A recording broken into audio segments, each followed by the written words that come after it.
Well, hello and welcome to another episode of A View from the Top. I'm Adrian Crockley.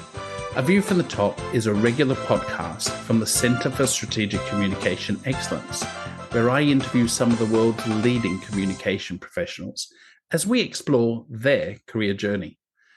Today, I get to travel to one of my favourite places in the world, Zurich in Switzerland, to talk with a former C-level executive in the communications function, Ulrike Seminati. I'm so happy, if not a little scared, given she runs her own podcast, among her many talents, of course. After a 27-year career in the corporate sector, working for organisations such as Asino International, Syngenta, Daimler, to name three of them, and in very diverse organisation roles. Ulrike is seen as the go-to expert in authentic leadership and impactful communication, and works with a variety of clients, training, consulting, and coaching. She's passionate about helping leaders and organisations navigate through change by communicating with impact, confidence, and authenticity. Not to mention, she's an award-winning communication professional, a CCA certified coach and consultant, author of a best-selling book, and as I said, the host of a popular podcast. So I'm a little nervous, but welcome, Ulrike. It's great to be speaking with you. Yes, thank you very much for having me. It's a true pleasure. There's always that little nervousness when I say you do your own podcast. You'll have to review me after if that's okay. No problem. With pleasure, I will do that. It's great to be able to connect with you. What I wanted to do is I do want to finish on what you're doing now, because I'm absolutely fascinated what you're doing with leaders in organizations, working in culture and change and coaching people. And often I get some of our listeners that say, what's next for me in my career? And you're somebody that's really turned your expertise working in organizations over many years into what I can see as a great business and something you're really passionate about. So I'm really excited to explore that one with you a little later. But where did it all start for you? Oh, it started really by coincidence. I grew up in Germany and I wanted to leave my country, have an experience abroad, wherever abroad. And by coincidence, I landed in France finally. And I was quitting my home country when I was 24 years old, starting as an assistant for a sub-supplier in the automotive industry. And we produced parts for a car that was very well known in Europe by that time, the little smart car, which you might know. Yes, of course. Yeah. Exactly. And it was really new in the 90s. Yeah. And so I got a lot of attention from journalists in our little factory. And I was the only person who spoke French, basically, because it was a Canadian company, an English-speaking Canadian company. And so that's how I stumbled really into the area of corporate communications, starting with media relations and then external communications in the wider sense and so on. And I did my whole career then in corporate communications, 23 years basically, where I was climbing up the career ladder, really starting from an assistant and finishing, let's say, my career, my corporate career, by becoming a C-level executive of a pharmaceutical group. So a completely different industry as well. And I did a lot of intermediate steps. Yeah. Sorry, I was just going to say this is really, when you look at this from, the podcast is called A View from the Top, and it's interesting the way that you've worked through the organization right up into that C-suite. And I guess you connected with communication quite early. What was the catalyst to connect with communication? What was it that drew you into communication from being an assistant? I found it just really interesting to sell the product, but not by making sales. In communication, you do that. Basically, you sell something to someone, but you do not make sales. It's rather about convincing someone, creating enthusiasm about something, or a project or an object. And I found this really fascinating. Also because I was pretty young in the beginning, at least, I was very passionate about the product. And I shared this passion with true authenticity. And I think this made my success in the early years because I did it really from the bottom of my heart. And so I achieved great results. And this is how I started getting into this communication area. And then the other thing was also, I always loved design. I always loved to do campaigns, for example. So that was something I really liked, the creative aspect behind that. And that's how I went into the, let's say, more classic fields of corporate communication, at least in the first 15 years. And then it started shifting much more towards internal communication, people-led communication versus just doing campaigns. And this is where the passion came in that I have today.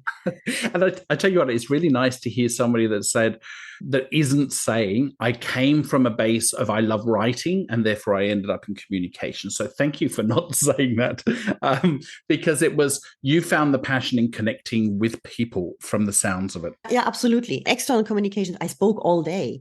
I was representing all day. I welcomed a lot of different journalists from around all over the world. So I loved doing that. And this connection and seeing how people shift their opinions, how they really shift from, well, very skeptical sometimes to, wow, this is really exciting, actually, is fantastic. And it's fantastic when you see that you can contribute to something like that. And that was for me just this role, which I was holding for 6 years, the longest role ever for me. Yeah. I loved it. I really loved it. And that was a fantastic experience. I still draw from today, even if it's now 20 years ago, nearly, or 15 years ago. Yeah, so quite a while ago.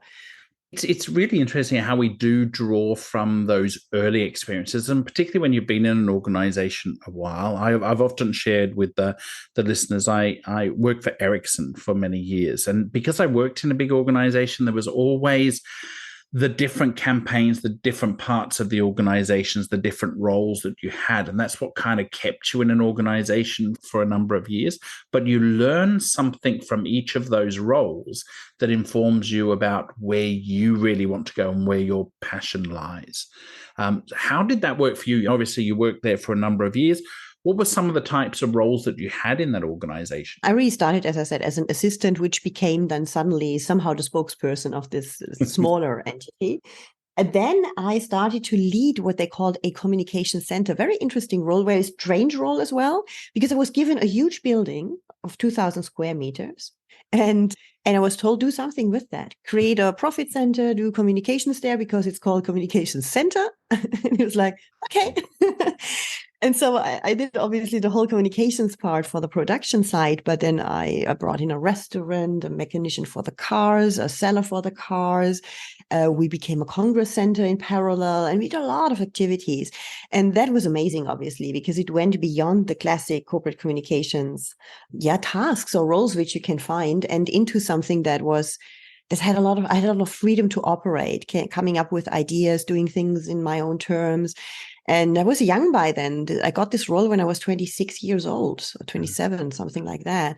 And in the beginning, it was very hard for me, to lead people who have more or less the same age or a few years more. But still, I was thinking I was not entitled for that. So I started my career already with an imposter syndrome. But still. And that happens quite often in that leadership role, doesn't it? Particularly when in your early leadership career, is you're going, oh, what gives me the authority to lead these people who are either older or the same age as me? And that imposter syndrome is a real thing, right? Yeah, it is. It accompanied me throughout my whole career, because I think the more you climb the ladders, the more you also think, am I really good enough for that?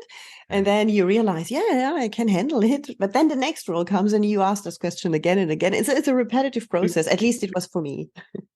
So learning from that early day, those number of years in that company where you've played a few different roles, what was the motivation to move on next? Was it looking for something a bit more challenging, looking for a different role, a sidestep? What was it that drew you to your next role? Yeah, what I then did, actually, I thought, okay, I was really, I had stumbled into corporate communication. If I want to sustain that over my whole career, the whole lifespan where I will work, I have to do something about it. And so I went back to university in parallel, did a master's degree in marketing management, because I thought that positions me a bit broader than just, let's say, communications. Yeah. And at the same time, I was then changing roles. Why? Also because in my current role, things became repetitive. There was a one generation of the car that was new, that was exciting, and they were just shifting to the second generation. It's typical for the automotive industry. You have a model and then it gets refreshed. And then the whole cycle starts again, actually. And I thought, I don't want to do the whole cycle again. I have done it. I've learned from it. There's nothing new in it for me anymore. I have to do something else. And that's why I left after these 6 years, even if I really loved that role. And yeah, got a new diploma. And I also thought now I have to be a bit more strategic. My first 10 years, I was stumbling into it. Great, it went all well. Now I have to be a bit more strategic. And I didn't have in mind by that time that I will ever reach the C-suite of a company. I mean, really never ever thought about that, or of that being possible at all. But what I thought is that I want to position myself as someone who really masters all the areas of corporate communications. And as I had done a lot of external communications and PR, media relations, I thought now I have to do, back then online communications was new. So I thought I have to do something about that, which is why I took on my next role, which was a TV station, actually, a German-French TV station. And they were launching, back then it was brand new to have video streaming on websites. You can't imagine that today anymore. Yeah? No, it's funny when you look at the context of history and you go, now I'm in a role where technology is coming into play and you don't imagine it. Now, looking back, that was such a new thing, right? Yeah, but I think it's comparable today, where you have AI coming up, or other things which might also make huge changes, certainly in the future.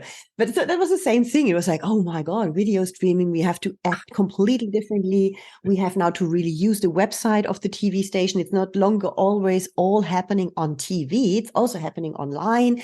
And there was a big switch. So for me, strategically, that was an interesting time to understand that as well, or to be there somehow early on in that sense, because I was leading the online marketing part for that TV station by that time. And then from there, I went into something totally different because we moved. We moved from a bit more north up in France towards Switzerland. And this is where I took on my first role in Switzerland. And that was chemical industry, agrochemical industry, totally different area. I had no clue about that at all. Right, from cars to TVs to chemicals.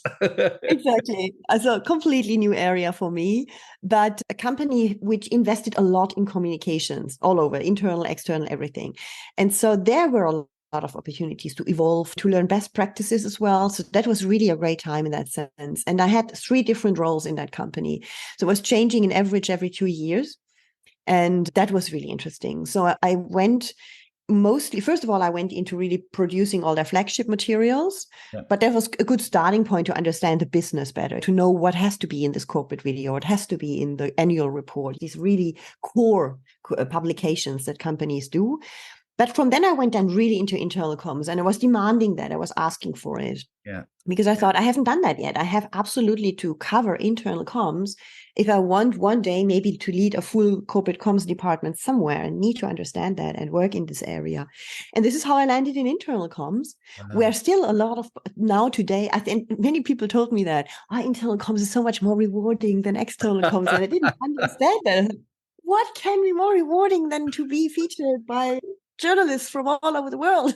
But seriously, internal comms is rewarding. And because you have this human to human work that is very important, and you do it all because of the employees, not because of some glossy newspaper article or so. And I thought that was really inspiring to me, to try to make a change there in how people feel about working for the company. And that was the root for me too, to what I do today, to shape, after all, my own company in this area, in the area of leadership and leadership communication. It's where you found your passion point, right? Is as much as, every internal comms, and I come from the same background, is you find internal comms and you go, wow, I found home. This is communication for real people. And external is absolutely fabulous. And you get the adrenaline pumps with it, but there's something more connected when you find that internal comm space and you realize that you're affecting people's behaviors, what they do, their outcomes in work. And so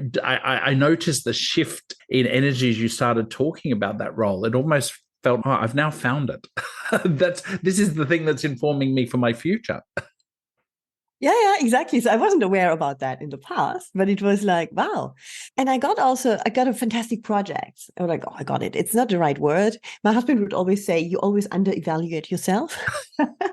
Because I claimed it. I nearly invented it, actually. It sounds odd to say that, but we had an amazing big corporate event that was initially planned for investors and also proposed by investor relations, so a completely different department. And it went so well on the external side that they decided we run it for the headquarter internally. And I was just participating and having parts of the project management of that one. But then that was such a huge success that when we had dinner afterwards, and I think this is the point when people really want to make a career, there are these absolute turning moments which you do not expect and which you do not prepare. Because it was a moment where I came nearly last. I was one of the last people coming. And there were two seats empty. One in front of the boss of my boss, which was a difficult person for many in the team, the person they were shying away to speak to and so on. And there was a place directly with my best colleagues, my best buddies. Yeah. Yep. And I was standing in that door and thinking, I can have a really nice evening with my colleague friends, really, because we're celebrating and it's all cool. Or I sit in front of this guy. Yeah. And I will see what happens. And that's the decision I took. So I was sitting there. On my right was my boss. On my left was her peer. So also a level up. And in front the other person. And I was sitting there a little bit like an alien because hierarchically the only person who doesn't fit into the club. But that was a turning point for me, definitely, because then they spoke about how great this event was and wow, how would that be if more people could see that internally. And then I said, why don't you roll it out in the 18 territories? That's how they were organized.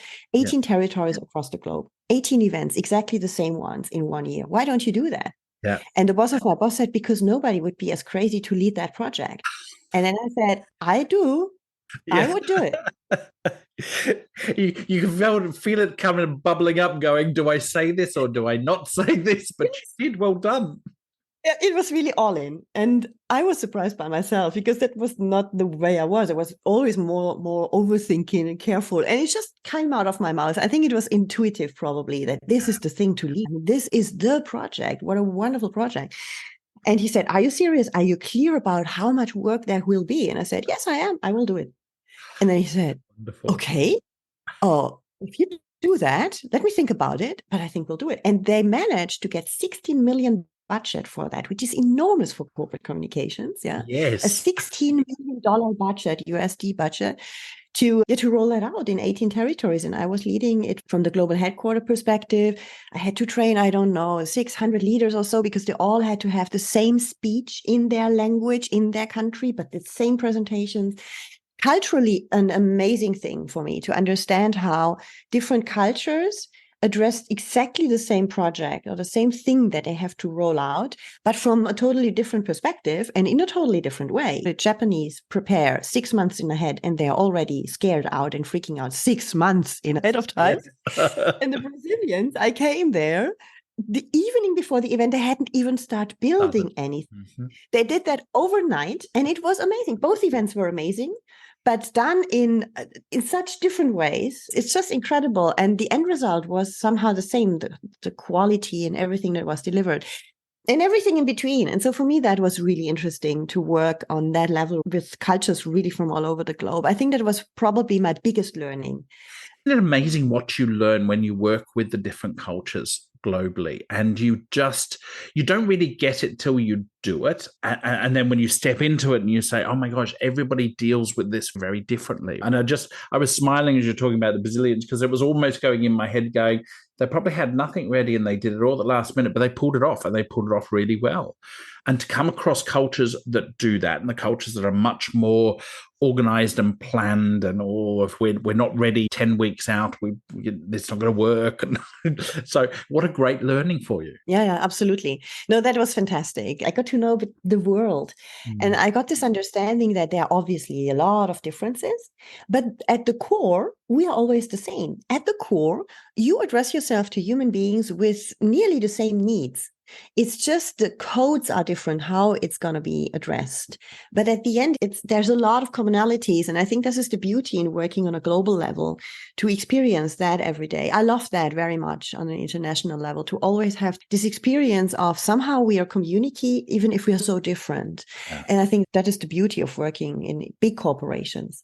Is that the project that kind of springboarded you up into the C-suite? Did they go, oh my gosh, if you can pull this off, we want you to do a lot more?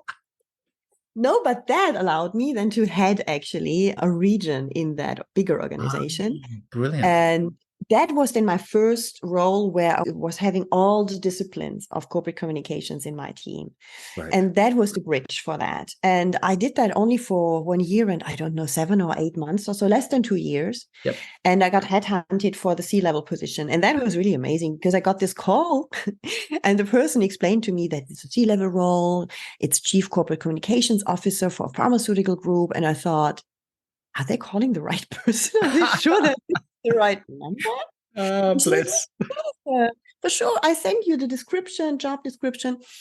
And I was going through that and I realized all the bullet points they have listed, I have actually really experienced in that. And this was the moment for me where I realized, it sounds maybe odd, but that was the moment where I realized that I have a really good profile. The first time. Is it funny? You've done all of these things, and look, and I can tell you're very humble in all of the things that you've done. And I think your husband was right. Okay, you don't up and sell yourself to the things that you've achieved, and I think that's indicative of internal comms professionals. But now you've taken that experience, you're presented with this amazing opportunity. What a thrill and an acknowledgement. And I'm glad you looked at it that way. Yeah, absolutely. And I was obviously freaking out. That was the moment where I thought then, oh my God, I got the role. Yeah, okay, I got the role. I had all the interviews and everything, and I got that role. And I thought, oh my God, the first C-level executive committee meeting, how will that be? Oh. But that was a very valuable experience. Obviously, it's a very rewarding experience in the sense that people see you differently afterwards. They think that you have that strategic thinking. That's the ultimate proof of that somehow. But it was interesting to see an organization from the top, and the organization was struggling, and they had a very specific business model as well, because they were selling their products only in difficult emerging markets. So that was really special. So it was Iraq, Ukraine, Saudi Arabia, small countries like El Salvador, Honduras, Guatemala, all the countries on then whole West Africa, for example, like Ivory Coast or Burkina Faso, these countries where other pharmaceutical companies, they don't bother at all about them. Yeah. And we had this model to go into these countries. And that was very interesting for me also to somehow cover the blind spots on the globe on an international level. Because then I came again in touch with new cultures I had never met before. But on the other side, it gave me this helicopter view, which you get only when you're really at the top and when you hear how your CEO is really thinking about things, because things behind closed doors in an executive committee meeting are said just differently than they will ever said in other settings. And that was for me so insightful to understand also the human struggle of C-level people.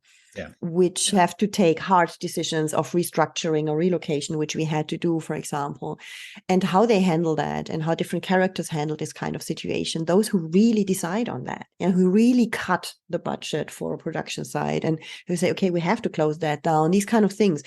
And I realized in this, that was for me the moment where I thought, okay, you can do whatever campaigns here as a corporate communications lead. You can do whatever, CEO videos, I don't know what, all the different things that we usually do.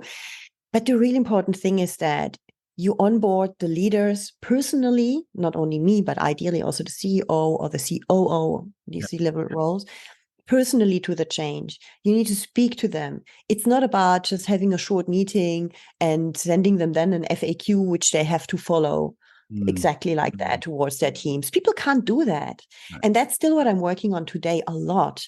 It's not about just embracing and forcing people to embrace the corporate message because mentally, emotionally, they can't do that because they are different people. So they have a different position, a different perspective, and we need much more help the individual to bring in their individual view to be enrolled in projects, in ideas, in change particularly, so that they can then be really authentic leaders. And that was for me this turning point of, I want to do something about that. And as long as I'm in an organization, I will never be seen as the expert for that. I have to get out of the organization to come in as an external expert, because then people listen to you, paradoxically, much more than when you're in the organization. And isn't it funny how that does it? My first consulting gig when I left the corporate world, when I finished as the head of communication, and my first job was back in the same organization consulting, and the conversation was so different.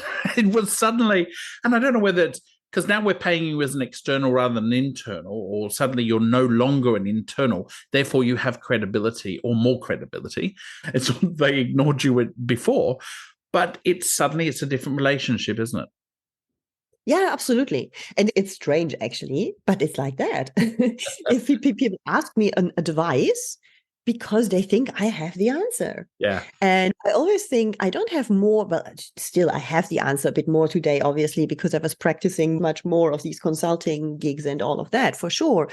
But at the end, in fine, I don't have really more answers than I had in the past, where I was already an expert on certain fields as well. Yeah. But then my advice would have been seen more as an opinion. Yes. As today, if I give an advice, it's seen like something, that is it. That's the thing. That's the truth. And it's really funny, the perception that people have from external experts versus the people they work with every day, or they have at hand actually in their organization. And they struggle so often to come up with ideas, to bring these ideas to life, and because nobody listens. Yes. And some ideas I think are really great. I have to share this with you because it's quite humorous, and you've probably done this yourself, is I've had clients before, somebody within the comms department has said, could you just come in? This is what we want to do. I want to get you in front of the executive, and I really want you to tell them what we want to achieve. And they've come up with the ideas. I've coached them a little bit on it, but just the fact that they said, if I get you in, they'll listen to you. So I just want you to say, these are the things that we want to do. And I've done it a couple of times with clients, and I've just gone in and they've gone, yeah, that's a great idea. And they went, if we'd have done it, they wouldn't have listened. And I said, it's ironic, isn't it? It is, but I know that situation too. It's exactly the same thing. You come in, you tell the people the same thing because they ask you to do. Those who hire you at the end would like to get this message across. So tell our leaders that they have to, I don't know, lead as a coach. And when I then suddenly say that, it's, finally, you're right. That's the leadership side of the future. And the poor internal people were really struggling with getting this message through for 3 years maybe already or more. I understand then why you've gone into coaching in your organization. So tell me a little bit about your company, your organization, and then I'm going to, if you don't mind me flip-flopping, I'm going to go back a little bit and talk about some of the lessons you learned at leading in an organization. But tell me a little bit more about your company and what you do now, because coaching is a big part of it. Yeah, coaching is a big part of it. I do a lot of trainings. I like to combine both because I think this is really powerful. Because when you do a bit of training first, people have a ground to work on. And during the training, they realize where they have their development areas and where they can do better. And when I then use coaching one-on-one sessions in between or in the middle, halfway through two training episodes, let's say, then they really know what they want to work on. In a one-on-one setting, they also admit that.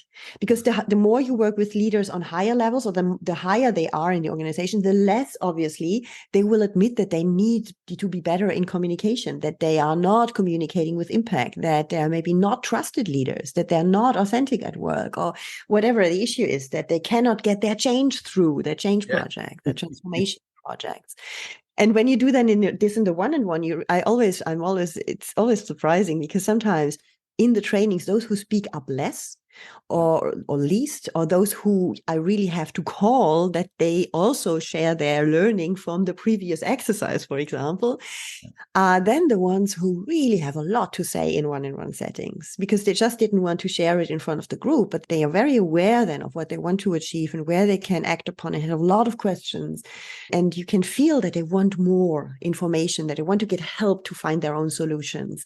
And that's very interesting. So I think working with both sides is ideal.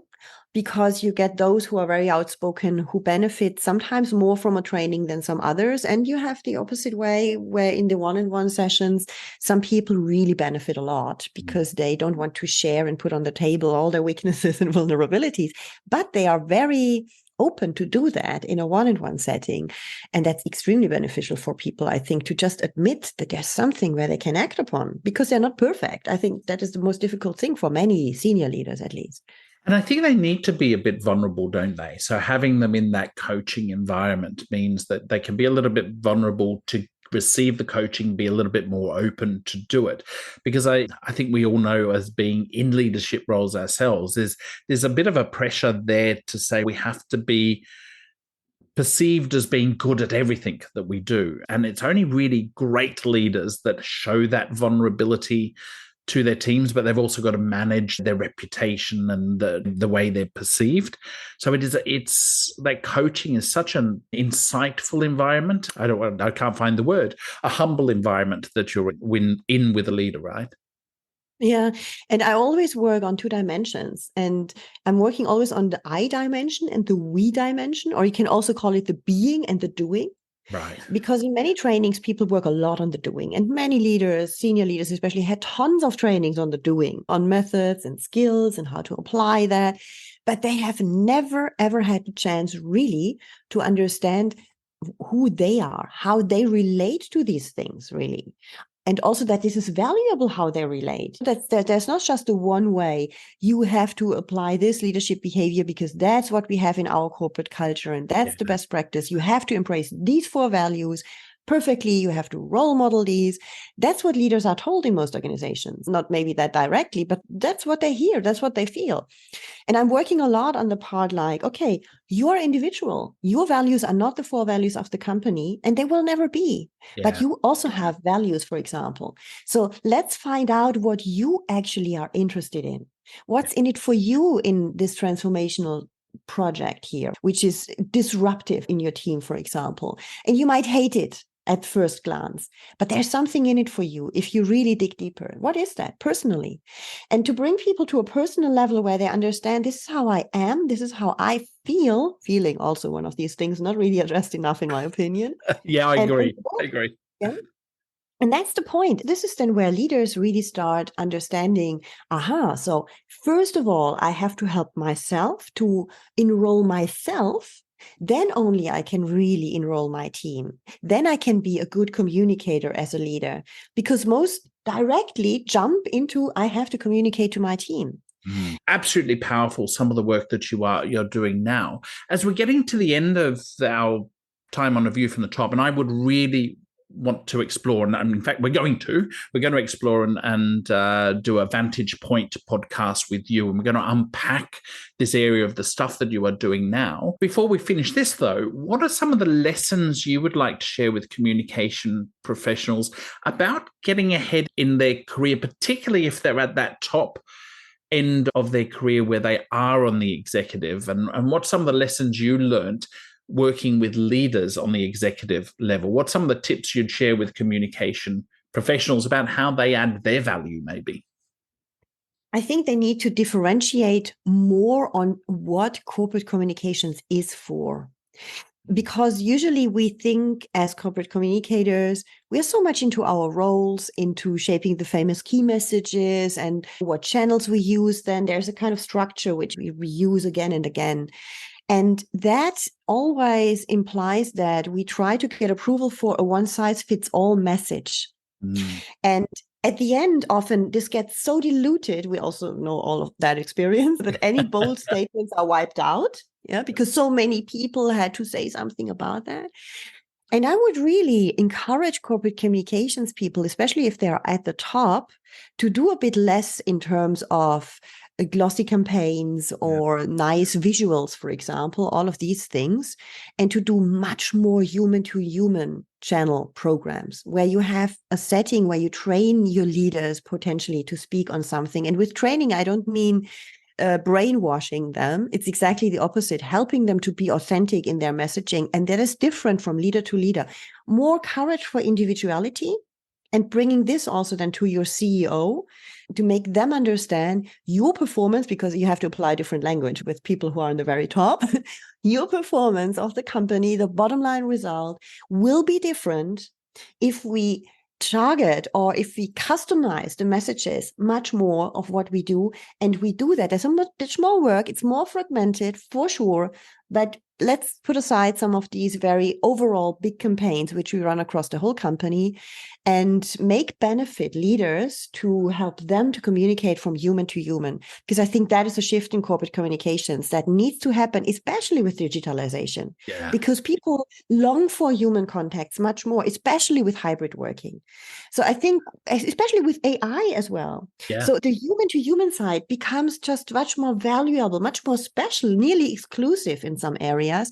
And I think corporate communications people have to make the shift and go towards that direction. And I think that is the future. Yeah, I couldn't agree more. It's really much more around that connection with people and getting in there with the leaders and building those relationships and making them better at communication by being authentic. Great tips. I really appreciate it, Ulrike. I can't believe we're out of time already, but I know we're going to be interviewing you for Vantage Point, so we'll be able to unpack this area of leadership even more. So thank you for joining me on this episode of A View from the Top. Yes, thank you very much. It was a pleasure, Adrian, to be with you. I could just spend hours with you, Ulrike, but thank you again for joining me. And thanks everyone for joining us on this latest episode of A View from the Top, and look forward to tuning in and connecting with you next time.